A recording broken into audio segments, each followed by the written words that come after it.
بعالم عم ترقد فيه العيون ورا الصورة، في عالم بالمقابل موجودة لتذكرنا أنه النور مش دايما بالعيون، أوقات كتير بيكون بالقلب. ضيوفنا اليوم بدار الروابط الأخوين جو وجهاد كريم، يمكن ما بيشوفوا مثلنا بس بيخلونا نحس ونشوف الحياة من زاوية تانية، زاوية فيها شجاعة، تحدي وضحكة ما بتغيب رغم كل شيء. استاذ جو كريم، أهلا وسهلا فيك بدار الروابط. أهلا وسهلا فيك. فينا نقول زميلتنا الإعلامية رامونا. صح، لأنه حضرتك موسيقي وإيقاعي وكاتب وناشط اجتماعي بشكل كبير، ومدير لموقع جريدة زين الوطن في جبيل، وأيضا معد ومخرج ومقدم برامج، يعني بتشتغل كل شيء. يعني كل شيء باسمه إعلام، ببحر الإعلام أنا فيه. استاذ جو، أول شيء الواضح أنه النشاط عندك ما بينتهي، موسيقى، كتابة، أنت مونتاج، إعداد، منين بتجيب كل هالطاقة؟ إذا بترجع للإنجيل، لما المعلم ترك ثلاث أشخاص عنده، كل واحد أعطاه زوادة. ربنا أعطينا زوادة، وهي الزوادة أنا عرفت أعملها زوادتين 3 و4 و5 واستفيد منها. هو وزناتك وزنات، يعني هالوزنات أنا فعلتهم ولأن أنا بحب هالمجال الإعلام. وبلشت اشتغل على الكمبيوتر كمونتاج واخراج، وفتت هلا بمجال الاعداد. صرت انا هلا عم بعد برامجي واقدم. مثلا في عندك فكره الو ستة، هي كانت لريمون جباره بس انا طورتها. انا اللي انتبه، الشيء اللي ما بيكونش لإلي بقول مثلا انا خدت الفكره اما طورت الفكره. وعلى فكره حكيت احد اولاده لريمون جباره من سنين وفرجيته النسخه وكثير انعجبوا فيها للفكره. اليوم في يمكن في ناس تقشع بس مش شايفه الطريقه. حضرتك رغم انك كفيف راسم طريق كتير كبير لإلك، شو السر وشو الروتين اليومي اللي بتتبعه حتى تكمل فيه؟ الاتكال على الاتكال على ربنا اول شيء. اثنين، الانسان مش لازم يوقف على نقطه معينه، لان اذا وقف على نقطه معينه يعني وقفت حياته كلها سوا. طيب كيف بتنسق بين هو كلهم؟ بقسم وقتي. يعني مثلا الموسيقى، هلا الموسيقى مثلا بهالفتره ما فيش عندي حفلات، ما فيش عندي كذا. بشتغل على قناتي، يعني بعد برامج وكذا. لما مثلا بكون عندي تحضير على فكره، وهيدي جديد فايت فيها الدومين، انا كمان بغني مونولوج. هي تركت لك اياها مفاجاه. اوكي، يعني متعدد المواهب يعني. بحب الإعلام، بدي خبرك هو بحر واسع. حضرتك كمان شاركت بمؤتمر الاتحاد العربي للمكفوفين حول العصا البيضاء، كانت خطوة كتير كبيرة. شو أخذت منك هيدي التجربة وشو الرسالة اللي حملتها معك من هونيك؟ شو أخذت؟ لا أنا أعطيت، يعني أنا حملت أفكار. بكل صراحة نحن كنا عم نفكر انه كيف العصا البيضاء تنشر، اما توصل لاكبر ممكن من العالم. هلا انا فكرتي اذا مثلا مثل اليوتيوب، لما تكون عم تحضر يوتيوب اما عم بتفوت تلعبي جيم ويطلع لك مثل هول الاعلانات الصغار مثلا ابو 45 ثانيه، عم بقول اذا نحن كاتحاد عربي للمكفوفين هيدي الاعلان، صحيح نحن بالاول لما بدنا نحطه بدنا ندفع، بس لما بصير الاعلان يمرق مره واثنين وثلاثه واربعه وخمسه بالنهار، اما بالاسبوع بيمرق مثلا 20 مره، بده يرجع اكيد يعطينا مردود. وهالطريقه نحن بنكون عم نرد مردود لصندوق الاتحاد لنشوف وين في مكفوفين نساعدهم، وثاني مال للاشخاص اللي مثلكم اللي ما عندهم مثلا فكره كيف الكفيفي بيمشي اما كيف الكفيفي بيتصرف بحياته اليوميه. على فكرة بالأردن في أحد الأشخاص يعملوا لي كيف أنت قادر تتحرك بلا عصا. واو. الإيمان، أنا إيماني هو عصاتي وصلاتي هو سلاحي. مبين أنه طموحك وحلمك واضح كتير كبير، بس إذا بدنا نختصره بكلمة وحدة، شو حلم جو كريم؟ يكون عندي استديو. وهذا شيء مش مستحيل لشخص مثلك، أنا أكيد من الموضوع. هو مزبوط بس بده مصاري، وأنا شخص قاعد من من الروابط اللي حضنتني من سنة 98 لليوم. بوجه لكل رجال أعمال منطقة جبال، مش رح أقول نواب، لأن صراحة أنا نواب ما بيطلعليش منه شيء. هلا بدك تسأليني ليه؟ أنا زاروني بالبيت كذا مرة وما حدا قدم لي شيء. بده يوقف حد مني، مش ضروري يجي يخبرني أنا بدي أعطيك $1000 أما 2000 أما 30، يمكن يقدر يوصل لي $1000 عن طريقك، أما عن طريق أستاذ جورج، أما عن طريق إكس أما إيجريك. كونك كفيف أكيد في صعوبات يومية صغيرة نحن ما بنشوفها، بس بدك تخبرنا عنها أنت كيف بتتعامل معها.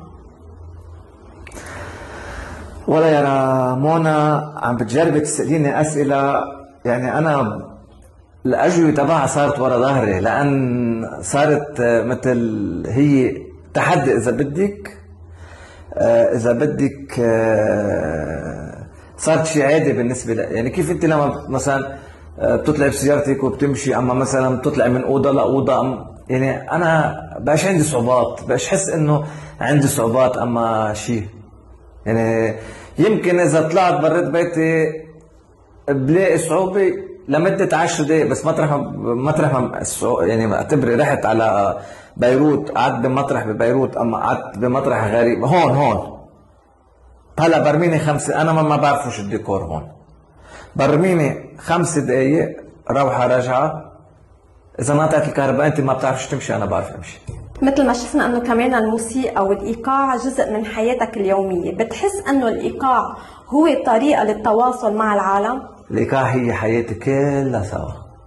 يعني إذا بقول لك الدربكة هي شريكة حياتي لو ما دقت عليها. الدربكة مفروض الصبح بس قوم أحملها ومرة بقول لها صباح الخير، وبس بدي أروح نام كمان. الدربكة كانت مرفقتني من عمر 7 سنين وبعدها مرفقتني لهلا. كل شخص ناجح عنده دعم من حدا، مين أكتر شخص كان واقف حدك ودعمك؟ يعني كقدوة؟ نعم. بكل فخر ومحبة واعتزاز بقولها أستاذ جورج كريم. لو إنه هالفترة كان إلي زمان مش عم بشوفه، بس هو دعمني امشي بطريق الكتابة، هو دعمني امشي بطريق الجرأة والقوة، هو قدوة لطريقي. استاذ جو، سؤالي الأخير، شو بتقول لأي حدا حاسس أنه العجز أو النقص مانعه يحقق حلمه؟ لازم يكسر هالعجز، لأن ما بعمره إذا كنت كفيفة ولا كنت إعاقة حركية ولا كنت إيدك ما بتتحركي ما بتقدر تعمل شيء. لأن أوقات بتلاقي أشخاص ما بيتحركوا، بس لما بيكون دماغك عم يتحرك عرف إنه أنت ما بيكي شيء. استاذ جو، العادة والإيمان هن رسالتك، نحن بنتمنى دايما انه التقدم الدائم لإلك وحلمك بإذن الله يتحقق من هيدا المنبر. بشكرك كثير. وفي كلمة أخيرة بتحب توجهها؟ كلمة أخيرة، أولا بدي أشكر أمي وعائلتي الصغيرة. 2 بدي أشكر أستاذ جورج كريم على متابعته لنشاطاتي وتغطيته لبعض المقالات اللي بكتبها. ومن هون جملة صغيرة عبر دار الروابط. يا أهل بلاد جبال، مش لأنه في انتخابات ولا ما في انتخابات، أنا شخص عم بجهز استوديو وحابب إنه حدا يساعدني، أما يوقف حد مني، مش ضروري شفقة، يوقف حد مني، لأن اليوم بنحط إيد بإيد تنقدر نعمر لبنان جديد. فمشان تقدر لاقي شغل، مش رح لك رح لاقي شغل، بس حابب حدا يدعمني تيصير أنا عندي شغل وأنا أقدر طلع منه. شكرا كثير لكم. يا أهلا وسهلا فيك. بنكمل حوارنا الثاني مع جهاد كريم، هو خيو لجو كريم. استاذ جهاد، حضرتك اول كفيف من الشرق الاوسط اللي تخصص بالكمبيوتر ساينس بالLAU، هالخطوه لحالها انجاز، شو دفعك تختار هيك مجال بالذات؟ هي بالمبدا انا بوقتها كنت مش اول كفيف بالكمبيوتر ساينس، بس كنت اول كفيف بالشرق الاوسط بياخذ اختصاص علمي وبكفي فيه بالجامعه. هلا هيدي الشغله واجهت صعوبه بالمدرسه، لانه بالمدرسه ما كانوا متعودين يحطوا اشخاص مكفوفين بالمجال العلمي، يعني سيانتيفيك، عم نحكي سكوند باك ترمينال. ف كانت الشغله كلها سوا نشغل عليها بالجامعه. هلا اختياري للمجال، لانه بطبيعه الحال انا توجهي علمي وبدي اعمل شيء علمي، بس جيت اطلعت على الاختصاصات العلميه الموجوده، انه اجمالا كل الاختصاصات العلميه اللي فيها اللي بتشغل الراس ما إلها كتير مستقبل عملي بلبنان. مثلا بالنسبه للفيزيكس، انت بتعملي فيزيكس تتعلمي فيزيكس، المات شرحه، يعني تدرسي هاي الاختصاصات تتعلميها مش اكثر. لا عندنا مختبرات بالفيزياء، ولا عندنا مختبرات بالكيمياء غير الاشياء الصناعيه المحدوده اللي لها علاقه بس فقط بصناعه الادويه مثلا. البيولوجي شرحه، يعني شو ما اخذنا. انت مجالك تطبيقي، كان هاي الصعوبه؟ لا، هيدي بالعكس، هيدا المنطق مش صعوبه، لانه ليش واحد بده يتعب حاله 7-8 سنين كرمال ما يعمل شيء؟ فجيت انا طلعت بوقتها كانت ثوره الانترنت والتكنولوجيا، يعني بال 97 98 كانت الاشياء كلها بعدها بدايات. قدرت اعرف انه قادمين على عصر جديد، وبالنتيجه اي اختصاص اللي بدك اياه بده يتخزن بهالكمبيوتر. الحكيم رح يعتز كمبيوتر، المصور رح يعتز كمبيوتر، اللي عامل فيزيكس بده كمبيوتر، يعني اي شخص بده كمبيوتر. فتخصصت بالكمبيوتر على اساس انه بصير عندي وصول على كل المعلومات اللي بدي اياها. هيدي كانت الفكره اذا بدك البدائيه الاساسيه، وفتت على هالاساس وتطورت الشغله. هلا بالجامعه تخربت كثير على اساس انه هيدي شغله انت ما فيكش عليها، ما فيش لك وظيفه. طيب اذا بتيجي بتطلع يعني بالاشخاص اللي عم يتخصصوا باي اختصاص، اللي عمل حقوق توظف سنترال، اللي عمل اعلام توظف سنترال، اللي عمل ادب توظف سنترال، وعم بيبعتون اختصاصات هن ما بدهم اياها بس لانه هيني. فقلت لهم طيب مين تخصص مين توظف بمجاله؟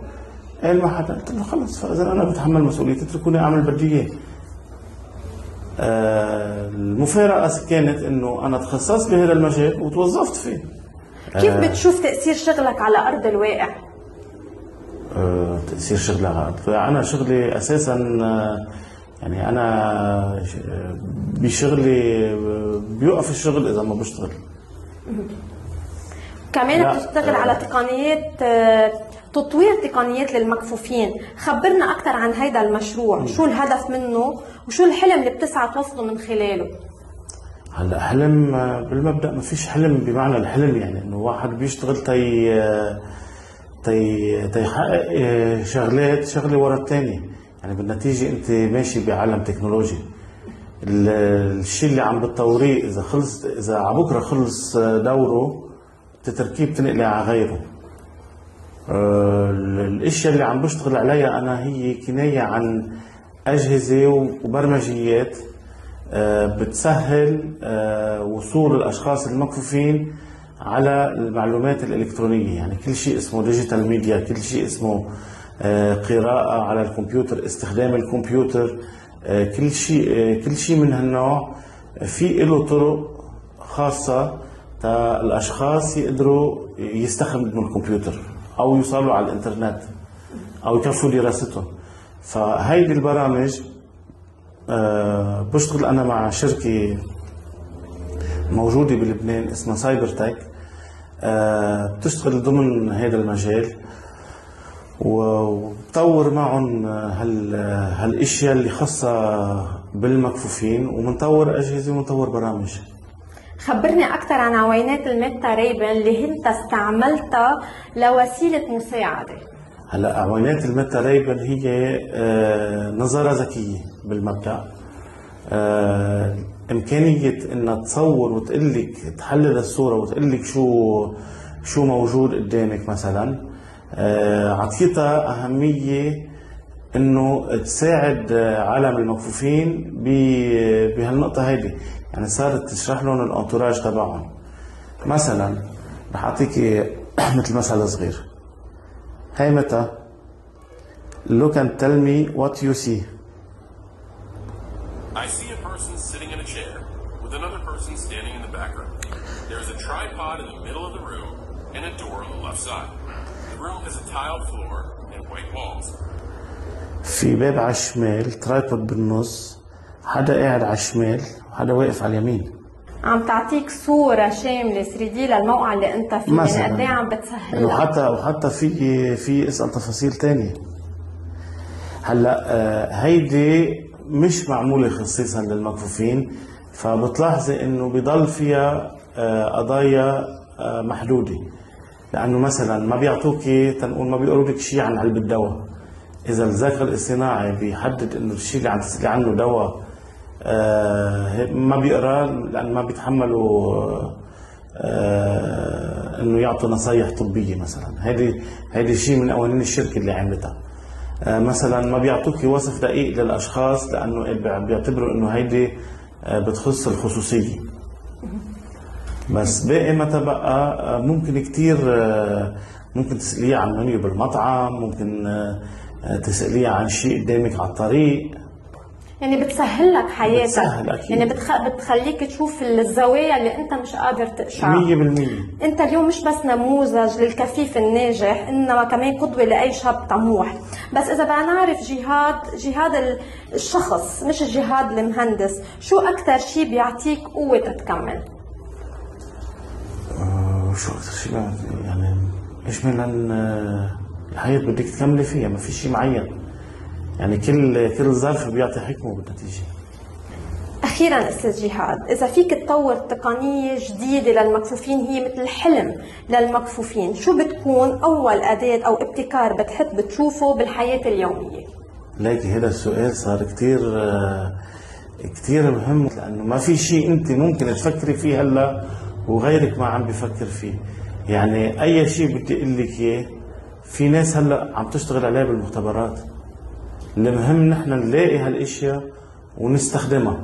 ساعة اللي بتنوجد بين ايدينا، يعني هي اهميتها انها تكون متوفرة. يعني مثلا اذا بدي اقول لك سيارة بسوق الكفيف صار في، وان كان بعدها بطور الابحاث، بس انه نعمل تجارب عليها، يعني نحط البروتوتايب صارت موجودة. ف ما فينا نقول انه هذا الشيء انا بحلم فيه.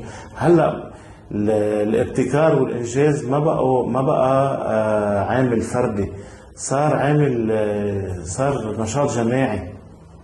وممكن انت تكوني بتفكري بشغله هون، حدا بطرف ثاني من الارض عم بينفذها. استاذ جهاد، نحن بنشكر حضورك معنا. هل من كلمه اخيره من دار الرواب بتحب توجهها؟ انا بشكركم وميرسي كثير، وان شاء الله نتلاقى.